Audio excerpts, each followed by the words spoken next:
Bonjour à tous, aujourd'hui je vais vous montrer comment vous auriez pu gagner 1000 dollars pour une perte de 100 dollars grâce à cette pattern. C'est parti.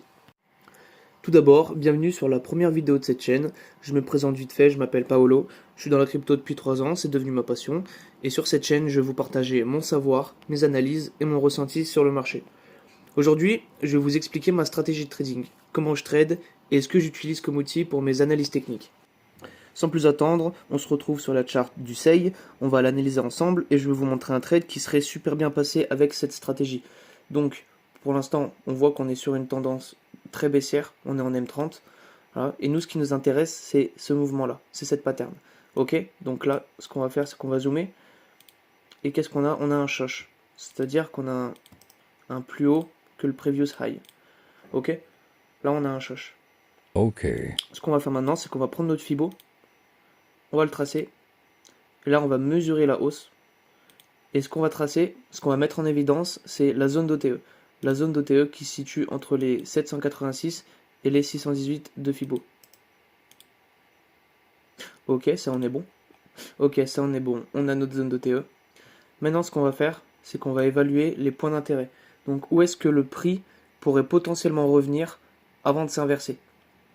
Donc là, on voit qu'on a une mèche de liquidité à venir chercher juste ici. Sauf que cette mèche, elle n'est pas dans notre zone d'OTE. Donc ce qu'on va faire, c'est qu'on va venir chercher l'order block. On a un magnifique order block qui est pile poil au-dessous de la zone d'OTE. Hop. Et qu'est-ce qu'on a ici? On a juste une fair value gap, donc un imbalance qui pourrait éventuellement repousser le prix vers la hausse. Donc ce que je fais moi dans ces conditions, c'est que je prends 50% de la fair value gap et le début de la zone d'OTE. Donc je vais mettre une entrée entre les deux, par ici on va dire. Hop. SL sous le dernier lot. Et on va target des liquidités.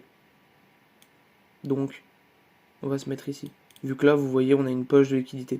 On a accumulé des lots, on n'est pas venu les chercher. Donc, pour moi, la première zone d'intérêt, c'est celle-là. On met play. Hop. Voilà. Là, vous voyez qu'on est venu chercher notre entrée à la perfection. Hop.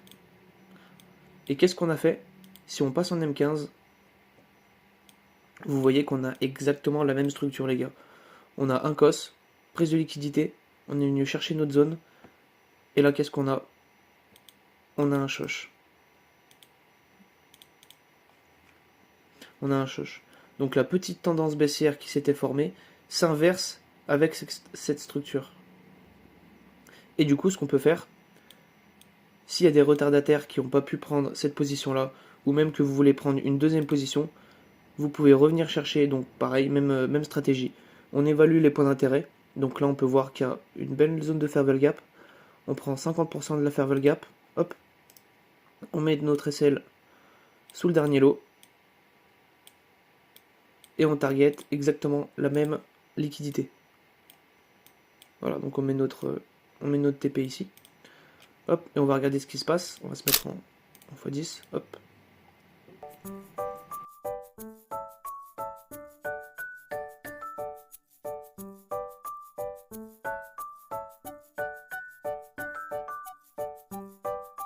Et là, c'est parti. On a TP. Et on a pris 5,82 R plus 4,2 R. Donc on a pris un total de 10 R. Donc pour une perte de 100 dollars, on aurait gagné 1000 dollars. C'est tout pour moi, je vais m'arrêter ici. N'oublie pas de mettre un like à la vidéo, ça m'aide beaucoup.